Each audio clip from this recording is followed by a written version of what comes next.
একমত। সত্যি কথা, এটা মানুষের ব্যবসা। আর এটা আমি শিখেছি বিমলদার কাছ থেকে আজ থেকে বহু বছর আগে, যখন আমি হাফ প্যান্ট করতাম। যে রাজার আমাদের একটা নেটওয়ার্ক মানে হচ্ছে মানুষের ব্যবসা, মানুষের সাথে মানুষের কানেকশন তৈরি করা। তো সেটাকে নিয়ে আমার এগোনো, মোদি কেয়ারের পথ চলা, আর চলতে চলতে টিম MMA-তে চলে আসা ডে 1 থেকে, এবং এখানে সব মণিমুক্ত যারা ফ্রন্ট রোতে বসে আছে আপনারা দেখতে পাচ্ছেন, এবং আপনাদের মধ্যে অনেক লিডারশিপ। যারা না থাকলে আমাদের এই জার্নিটা 25,000 টাকা জন্য এখানে আসা। আর আচ্ছা, আমার জার্নিটা কিন্তু আমরা সমাতে শেষ করলে কিন্তু হয় না অ্যাকচুয়ালি। মা এবার এসো, জাস্ট আপনাদেরকে বলি, ওনার আলাদা এন্টিটি, আপনারা জানেন মিসেস বুলাশা আছি। যদি আমি শুধু আমরা সমাজে নিয়ে বলি ব্যাপারটা তা হবে না, কারণ যখন সিদ্ধান্তটা মোদিকে আমরা করি তখন একটা ছোট্ট ঘরে 2 BHK ফ্ল্যাটে মা আমি মিলে সিদ্ধান্ত নেই মোদিকে একটা করবো কি করবো না। আমাদের 25 থেকে 30,000 টাকা রোজগারের লক্ষ্য ছিল। মা বলেছে তুই কত করতে পারবি? আমি যা প্ল্যান দেখছি আমার যেটুকু ক্যাপাবিলিটি আছে, আমি 15,000 টাকা রোজগার করে দিতে পারবো 6 মাসের মধ্যে।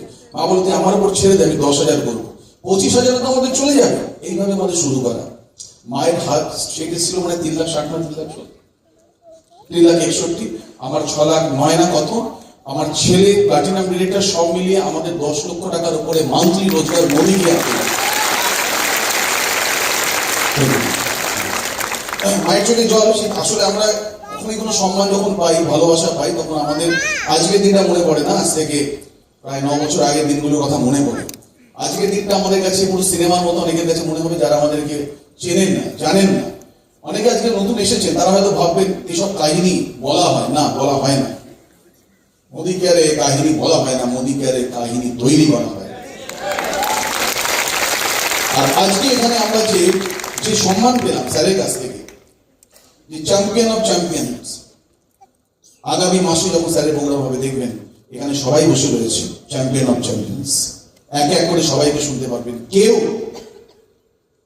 Global blue, triple red, double red, red থেকে শুরু করেনি, সবাই একজন অ্যাডভাইজার থেকে শুরু করেছে, এখানে এসেছে। মাই ডিয়ার ফ্রেন্ডস, শুধু এই জার্নিটাতে যেতে গেলে আপনাকে নেটওয়ার্ক করতে হবে। নেটওয়ার্ক সম্বন্ধে মানুষ নানা ধরনের বলে, মানুষ ধরতে হয়, মানুষ পাবো কোথায়, এই তো অসুবিধে হয় কিনা। মানুষ, আমাদের সব থেকে বড় প্রবলেমটা কি হয়, মানুষ পাওয়া যায় না, কি তাই তো? আজকে মজলিস সদন কমপ্লেন করবে আপনাদের এত মানুষ কেন এসেছে। মানুষ পাওয়া যায় না কে বলেছে? চোখ থাকা দরকার আর প্রয়োজন থাকা দরকার, এই দুটো যারা আছে সে মানুষ খুঁজে পায়। আমি একটা উদাহরণ আপনাদের বলছি। আমরা একটা সাধারণ কথা বলি, 140-50 কোটির দেশ, এখানে মানুষ কোথায় কম? চোখের সামনে এখানে মজলিস সদনের বাইরে বেরোলেই দেখবেন হাজার হাজার মানুষ, কিন্তু আপনি কাউকে বলতে পারছেন না। কি ভাববে? এই বলতে না পারা আর ইচ্ছে মোদিকে একটা করা, এই দুটোর মাঝখানে ঝুলে 90% মানুষের এখানে কেরিয়ার হয় না। ইচ্ছে আছে, দেখলে মনে হচ্ছে আরে আমিও পারবো, আমার কবে হবে, কিন্তু তার জন্য লোকের কাছে যেতে হবে, বলতে হবে। বলাটা হচ্ছে না। ওই পুশটা যেদিনকে নিজের ভেতর দিতে না আসবে না, ততদিন আপনার শুরুয়াতই হবে না Modi care business. My dear friends, আমি আমার দুঃখের কাহিনী আজকে আপনাদের বলবো না কি স্ট্রাগল করেছি, কারণ এখানে যারা 1 বছর 2 বছর কাজ করছে অ্যাটলিস্ট তারাও জানে যে আমাকে কি কি কাজ করতে হয়েছে, কি কি মানুষের অপমান সইতে হয়েছে, মানুষ কত বিদ্রুপ করেছে, মানুষ আমাদেরকে নিয়ে মস্করা করেছে, এগুলো কিছু আমরা ধরে রাখি না। তার কারণ কি, যে পুজো গেল না, অনেকে আপনারা পুজোর প্যান্ডেলে অনেকে যেতে পারেননি। আমি আপনাদের বলছি, কারণ গেলেই বলতে গে মোদি কেয়ার টিটকিরি করেছে, গাড়ি এলো। অনেক আমার বন্ধুরা বলতে বিজয়ের অনুষ্ঠানে যেতে পারিনি। আমি আমার বিজয়ের কিচ্ছু করার দরকার নেই, আছে না আমাদের পরমপিতা সঞ্জয় বাগারিয়া স্যার, উনি বিজয় মিট করবে। আজকে দেখুন, উনি অবাঙালি কিন্তু আমাদের বাঙালিদের এক জায়গায় করে দিয়েছে। বাবার বাইরে এটাই তো পরিবার থেকে শোভা বলছিল। মাই ডিয়ার ফ্রেন্ডস, রাস্তায় বেরোলে অন্তত 90% মানুষ দেখবেন অন্যের ওপর জীবনটা ছেড়ে দিয়ে রাস্তা পার হয়। তো বাইক গাড়ি চালান, কতজন চালান বাইক? গাড়ি চালিয়েছেন। আর যেহেতু প্রত্যেকের এখন আমরা নেটওয়ার্ক করি, মুখে খারাপ কথা আসে না, কিন্তু রোজ মাথায় চলে আসে। এমন ভাবে রাস্তার লোক পার হয়, দুম করে পার হয়ে যায়, গাড়ির সামনে চলে আসলো, যদি লেগে যায় আপনার দোষ, হ্যাঁ কি না? আর কি বিয়াক্কেলের মতো বাচ্চাকে নিয়ে পার হয়ে যাচ্ছে, হয় কিনা? হয়তো। কেন জানেন? তারা কি বোঝে না যে ধাক্কা যদি কেউ মেরে দেয় তাহলে আমার লাগবে, আমি মারা যেতে পারি। মানুষ তো মানুষ নিজেকে ভালোবাসে, তাহলে তাহলে এভাবে রাস্তা পার হয় কেন? তারা রাস্তা পার হয় আপনার উপর ভরসা করে যে আপনি মনে হয় ওকে মারবেন না।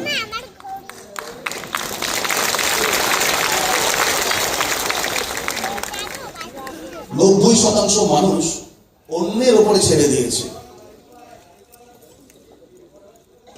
মোদিজি আমার জন্য ভাবছে, দিদি আমার জন্য ভাবছে, 5 আঙুল আমার জন্য ভাববে, কাস্তে হাতুড়ি আমার জন্য ভাববে, আমার কিছু ভাবার দরকার নেই, তারাই ভাববে। আর এই করে করে যে ভাড়া বাড়িতে ছিল 3 পুরুষ আগে, আজও ভাড়া বাড়িতে, পরের জেনারেশনকেও ভাড়া বাড়িতে রেখে দিয়ে যাবে। এইভাবে মানুষের চলছে। আমার আপনার কি করার আছে? আমার আপনার শুধু খুঁজে বার করার আছে, লোকগুলোকে বলতে হবে যে তুমি আমার সঙ্গে জয়েন করো। ভালো, আমার কাছে একটা ভেঞ্চার আছে, একটা পার্টনারশিপ, একটা অপরচুনিটি আছে, কিন্তু আমরা বলতে পারি না। কেন বলতে পারি না? আমি যারা গাড়ি, একটা এক্সাম্পল দিই, যারা গাড়ি কোনোদিনও খারাপ হয়েছে রাস্তায়, যে হঠাৎ করে রাস্তায় খারাপ হয়ে গেছে, স্টার্ট হচ্ছে না, হ্যাঁ হয়েছে, তখন আমাদের মাথায় কি আসে? লোক লাগবে। কেন? ধাক্কা দেওয়ার জন্য। সে ধাক্কা যখন কেউ দেয়, তাকে কোনো কমিটমেন্ট করেছেন কোনোদিনও যে তুমি ধাক্কা দিয়ে স্টার্ট করে দাও, তোমাকে আমি দীঘা মন্দারমণি ঘুরতে নিয়ে যাবো এই গাড়ি করে? এই করে কাউকে ধাক্কা দেওয়া করিয়েছেন? বা যে ধাক্কা দিয়েছে সে কোনোদিনও ভেবেছে এই গাড়িটা যদি স্টার্ট করে দিতে পারি, যদি হেল্প করি, আমি ওর গাড়ি করে পুজো ঠাকুর দেখতে যাব? এই ভাবনা নিয়ে কাউকে আমরা ইনভাইটও করিনি, আর এই ভাবনা নিয়ে কেউ কাউকে হেল্পও করে না। কিন্তু মোদি কেয়ার গাড়ি, আপনি মোদি কেয়ারে জয়েন করেছেন, আপনার বিজনেস এগোচ্ছে না, আপনার 4টে মানুষ দরকার ধাক্কা মারার জন্য। এখানে কমিটমেন্ট থাকবে, আমার বিজনেস স্টার্ট হয়ে গেলে তোমাকে দীঘা মন্দারমণিতে না, তোমাকে দুবাই মালয়েশিয়াতে নিয়ে যাব। আর যারা আপনাকে ধাক্কা মারবে তারাও জানবে এটা আমি ওর গাড়ি ধাক্কা মারছি না, আগামী দিন এটা আমার গাড়ি হতে চলেছে। এই জায়গায় আপনার কাছে অপরচুনিটি আপনাকে দিয়েছে মোদি কেয়ার। তারপরও আপনাকে বোঝাতে হবে কি পাবেন এখান থেকে। দেবাশিস বলে গেল গোবর কিনলে গরু ফ্রি পাওয়া যায় না। আমি দেখলাম, শুনেছি অর্থাৎ ও বলে মোদিকে ভালো করে করো, ফরেন ট্যুর পাওয়া যাবে। তা বলে যারা মালয়েশিয়া যাবেন, ফুলের মালার জায়গায় কিন্তু গোবর নিয়ে যাবেন না কিন্তু এয়ারপোর্টে, যে এটা তো আপনাকে দেবাশিস স্যার বলে গিয়েছিল এটা পাওয়া যায়, ওটা ফুল নিয়ে যাবেন। মাই ডিয়ার ফ্রেন্ডস, এই বিজনেসে আপনাকে লোককে বলতে হবে, কমফোর্ট জোন থেকে বেরোতে হবে। তার জন্য প্রয়োজনটা অভিজিৎ এত সুন্দর করে বলে গেল, আপনার মোটিভেশন দরকার নেই, আপনার ঘরের 4 দেওয়ালের উপরের ছাদটাই আপনার সব থেকে বড় মোটিভেশন। অধৈর্য হবেন না। এমন কোন শর্টকাট, আজকে আপনারা 250 টাকার টিকিট কেটে এসেছেন মানে এমন কোন শর্টকাট পদ্ধতি কিন্তু কেউ আপনাকে বলে দেবে না যে তাড়াতাড়ি। যেভাবে রঞ্জিত গোপ, যেভাবে পুনম ম্যাম, যেভাবে বিভাস মুখার্জি এখানে উঠে দাঁড়িয়ে বলছে, যে যে কাজগুলো করেছে ওই কাজই আপনাকে করতে হবে। পেশেন্স দরকার আছে, অধৈর্য হবে না। একই কোম্পানিতে নিজেকে থেকে ব্র্যান্ড তৈরি করতে হবে। আপনি মোদি কেয়ার করছেন 2 বছর, 3 বছর, 4 বছর, লোকে যদি আপনাকে দেখে আপনার নামের আগে মোদি কেয়ার না বসালো, আপনি কিসের বাপের বেটা?